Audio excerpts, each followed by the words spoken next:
शहर की जिंदगी से थककर ईथन कार्टर बस शांति चाहता था।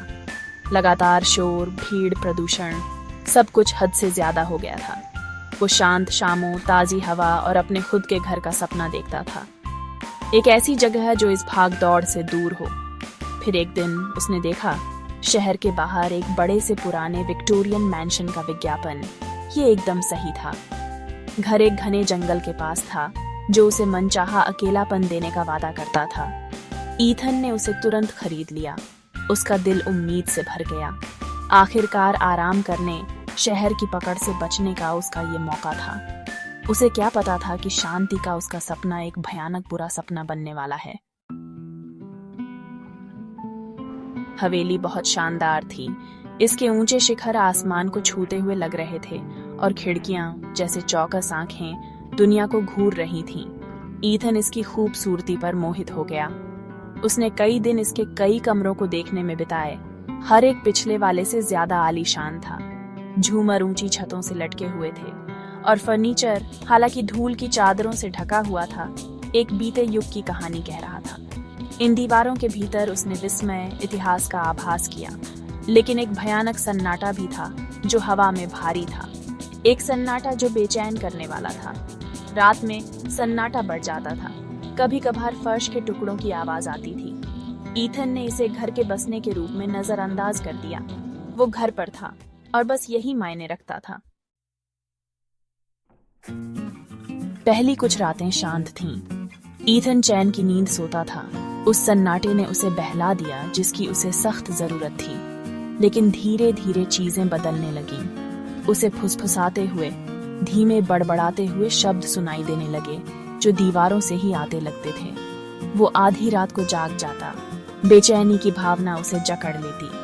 परछाई उसकी नजर के किनारे पर नाचती हुई प्रतीत होती थी और दरवाजे अपने आप खुलते और बंद होते थे।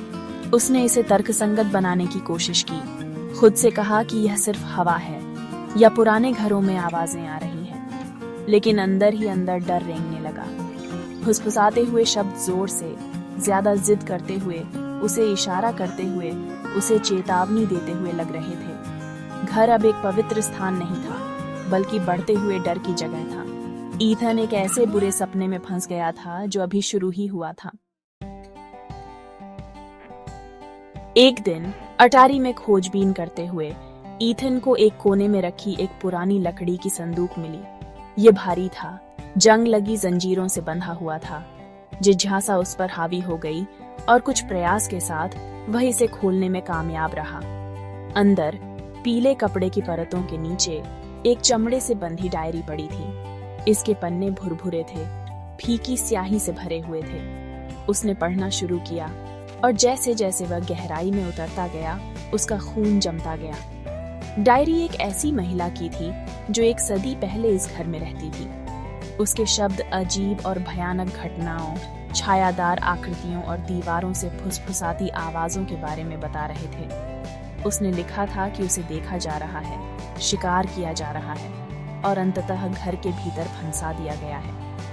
उसकी अंतिम प्रविष्टि अचानक समाप्त हो गई, जिससे ईथन के मन में एक भयानक पूर्वाभास हुआ। घर का एक काला अतीत था और अब वह उसमें रह रहा था। भाग 5। पंजे के निशान। डायरी के शब्द ईथन के दिमाग में गूंज रहे थे, उस आतंक को बढ़ा रहे थे जो उसे कफन की तरह चिपका हुआ था। वह देखे जाने की भावना, अनदेखी आंखों के अपनी हरकत पर नजर रखने की भावना को दूर नहीं कर सका। फुसफुसाते हुए शब्द जोर से और ज्यादा खतरनाक हो गए। फिर उसने पंजे के निशान देखे। उसके बेडरूम की दीवार के लकड़ी के पैनलिंग में गहरे खरोंच, जैसे कि कोई जंगली जानवर अंदर फंस गया हो। निशान ताजा थे, इतने ताजा कि अनदेखा न किया जा सके। अब घर में केवल फुसफुसाते हुए शब्द नहीं आ रहे थे, वो बाहर पहुंच रहा था, धमकी दे रहा था। डर ने ईथन के विवेक को कुतर दिया। उसने खुद को समझाने की कोशिश की कि यह कोई जानवर है, लेकिन डायरी के शब्द उसे परेशान करते रहे। इस घर में जो भी भूतिया था, वह इस दुनिया का नहीं था। वह भयानक खतरे में था और वह यह जानता था। भाग 6। दर्पण और तबाही। घर में लगे दर्पण, जो कभी प्रकाश और सुंदरता को दर्शाते थे, अब टेढ़े मेढ़े और विकृत लग रहे थे। ईथन उनकी गहराई में हलचल की झलक देखता, क्षणभंगुर परछाइयां जो उसके सिर घुमाते ही गायब हो जाती। दर्पण, जो कभी सजावटी थे, अब उसे बेचैनी से भर देते थे। एक खास दर्पण, दालान के अंत में एक अलंकृत पूरी लंबाई वाला टुकड़ा, विशेष भय का स्रोत बन गया। ऐसा लग रहा था कि यह उसकी निगाहों को अपनी ओर खींच रहा है, उसे पास बुला रहा है। उसने अपनी ओर एक अजीब सी खिंचाव महसूस की, एक मजबूरी जिसे वह समझा नहीं सका। एक रात जब वह उसके सामने खड़ा था, उसने उसे देखा। दर्पण के प्रतिबिंब में उसके पीछे एक आकृति खड़ी थी, लंबा दुबला पतला, आंखें जो एक भयानक रोशनी से चमक रही थीं। वह घूम गया, लेकिन दालान खाली था। दहशत ने उसे जकड़ लिया। घर उसके साथ खिलवाड़ कर रहा था, उसे पागलपन के कगार पर धकेल रहा था। भाग 7। फंस गया। आतंक से प्रेरित होकर ईथन ने भागने का एक बेताब प्रयास किया। वह घर से भागा। उसकी दिल की धड़कन तेज हो रही थी। परछाइयां बाहर पहुंचती हुई प्रतीत हो रही थीं, उसे पकड़ने की कोशिश कर रही थीं। लेकिन उसने जितने भी दरवाजे कोशिश किए, वे सब बंद थे। हर खिड़की बंद थी। वह फंस गया था। जैसे ही वह दालान में वापस लड़खड़ाया, उसने खुद को एक बार फिर अलंकृत दर्पण की ओर खींचा हुआ पाया।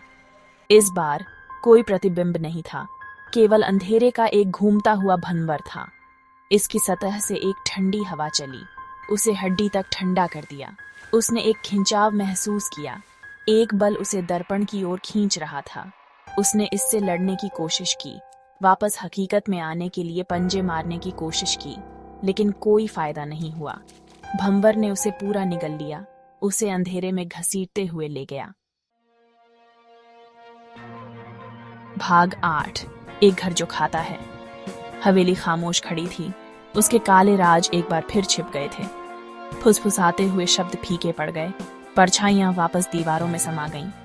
ईथन कार्टर चला गया था, उस अंधेरे में खो गया था जो घर में व्याप्त था।